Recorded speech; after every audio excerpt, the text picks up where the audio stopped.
The danger of the past was that men became slaves. The danger of the future is that men may become robots. Eric from the Sane Society. Have you noticed it? People don't feel the same anymore. The way they look at you, the way they carry themselves, through, the way their spirit shines or doesn't shine. It's like a great shift has passed through humanity. And if you felt it deep in your soul, let me tell you something. You're not imagining it. You're not alone.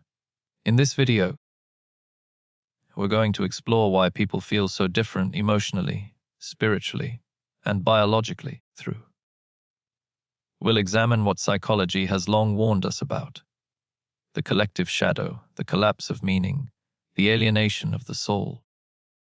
We'll look at what science is uncovering, the fragile link between body, brain, and spirit, and how food, chemicals, and stress reshape not just health, but personality. And we'll open the door to what mystics and spiritual teachers have been saying for centuries. That these signs point to a deeper transformation of consciousness itself. Some see collapse, others see awakening. Either way, something profound is happening in the human story. But here's the real question. Is humanity truly falling into darkness, disconnection, and despair? Or is this turbulence a sign of birth? Consciousness itself pressing forward into something new. The psychological lens. Carl Jung, one of the most influential psychologists of the 20th century, taught that the world we see is not objective. It is a mirror of our own psyche. When the unconscious is ignored, it doesn't disappear. It spills into our lives as projection, distortion, and conflict. When you notice people acting irrational, aggressive, or strangely disconnected, Jung would say you're witnessing the shadow. The hidden parts of the psyche we deny, breaking through. He wrote, "Until you make the unconscious conscious, it will direct your life and you will call it fate." That means much of the strangers you sense in people isn't random. It is the eruption of denied pain, fear, and anger that has been buried too long. And when the collective unconscious stirs, it doesn't just surface in individuals, it rises across societies. We see it in polarization, in anger without roots, in mistrust that corrodes families and communities. It feels as though humanity has lost its center. Eric from the humanist philosopher took this even further. In the Sane Society, he argued that modern culture itself is sick. Instead of nurturing the human soul, it manufactures alienation as a way of life. Said modern people are trained to be consumers rather than creators, competitors rather than companions. He warned that in such a society many escape from freedom, trading individuality for conformity, because freedom without meaning is unbearable. Look around today. So many people seem numb, mechanical, or trapped in roles they don't even believe in. They scroll endlessly, laugh without joy, and fill silence with noise. They are, as from feared, playing out the script society hands them, rather than living from the soul.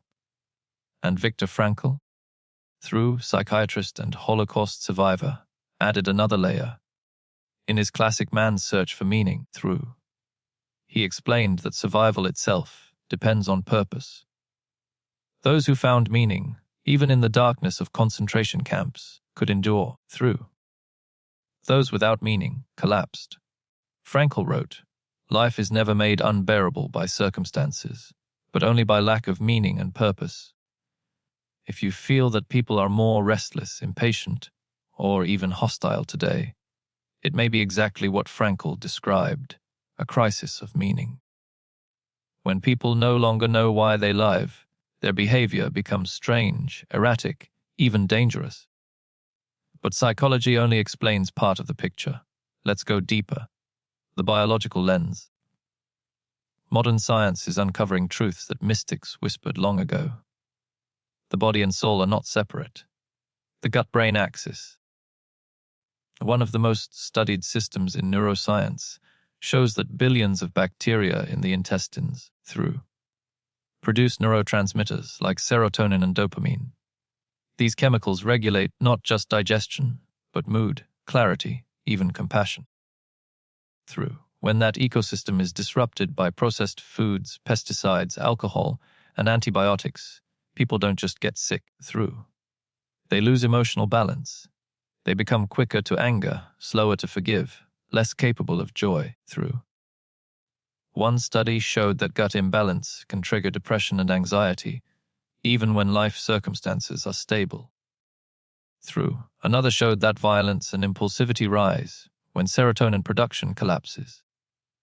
Imagine entire populations walking around with damaged gut flora, unbalanced brains, and inflamed nervous systems, angrier, more impulsive. Through, less patient, less kind. Suddenly the strangeness you feel in people becomes more than spiritual intuition. It becomes biological fact. Through, Paracelsus, the Renaissance mystic physician, foresaw this centuries ago. The body and spirit are one. Poison one, you poison both. Through, look at today's epidemics of chronic illness, autoimmune disorders, mood disorders. These are not just medical problems. Through, they are signals of a poisoned inner ecosystem mirrored outward in personality and society. And when the body burns with inflammation, patience shrinks. When neurotransmitters fall, clarity fades. When the gut is hollow, compassion itself becomes harder to access. Through, that strange, unsettling change you notice in people may not just be cultural, it may be biochemical. But biology, like psychology, through, still only sketches part of the map. The deepest currents can't be measured by science. They belong to the realm of the spirit. The spiritual lens, step closer. This is where the deepest mysteries begin to unfold. Through, Ekarola teaches that most of humanity lives in unconsciousness, lost in the endless chatter of the mind, ruled by what he calls the pain body. Through, the pain body is the accumulation of unhealed wounds, stored not just in individuals but in the collective. When awareness begins to rise, through, the ego resists, it fights for its survival. It grows louder, angrier, more divided. This may explain why the world feels more chaotic. Not because darkness is winning, but because light is pressing in, forcing shadows into view. The Sufi poet Rumi wrote, "Don't get lost in your pain. Know that one day your pain will become your cure." Perhaps the very strangeness, the heaviness, for the alienation you sense in others is not just collapse. It is the medicine of awakening. Through, pain is the pressure that cracks the shell so the soul can emerge. Christian mystic Meister Eckhart echoed this when he said, "To be full of things is to be empty of God. To be empty of things is to be full of God." What looks like collapse in people? The loss of joy, the loss of normal may actually be the emptying of illusions, making space for the real. The Buddha said, "All conditioned things are illusions." If society seems more unreal, more divided, through, it may be because the illusion is unraveling before your eyes. And the Upanishads whisper, "You are that." The eternal consciousness, beyond body, beyond thought, the unchanging witness of the storm. Taken together, the mystics remind us when you feel you don't belong anymore. When the world feels foreign, it is often not decline. It is the first tremor of awakening. Are we witnessing humanity's downfall or its rebirth? The truth is it may be both. Through, Jung shows us the shadow rising. Fromm shows us the sickness of culture. Frankl shows us the cost of lost meaning. Science shows us the body unraveling. And the mystics show us the soul being reborn through fire. Everything is connected. Our body, through our mind, our spirit, our food, our culture, our focus, our faith. Consciousness itself is shifting. Through, and the world you see is reflecting that shift back to you. And if you look closer, you'll find the real question staring back at you. If the world feels darker, is it because humanity is truly collapsing? Or is it because the light in you has grown brighter, and now the shadows are easier to see? If this is striking a chord in you, or type yes in the comments. I'm curious, how many of us are feeling this same shift echoing through our souls right now? So you're not imagining it. People have changed, but so have you. And maybe that's the point. Frankl said, everything can be taken from a man but one thing, the last of human freedoms. Through to choose one's attitude in any given set of circumstances.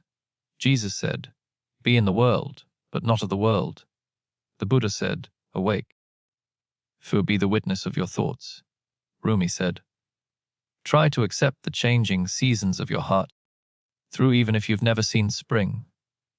Across traditions and across time, the message is the same. Through the world looks different because you are different. Your awareness is sharper. Your compassion is deeper. Your light is brighter. Through, and while some are pulled downward into fear, others are being drawn upward into love. That's why it feels like two worlds. Through, because it is one fading away, one being born. If this message stirred something in you, tap the thumbs up. Through, that one simple click doesn't just show love. It helps unlock this message for countless others who are searching for the same truth. Through. And if you want to keep walking this path with me, consider subscribing, because this journey isn't meant to be walked alone. Through a music of this day and music dark to rule. Amen. A music.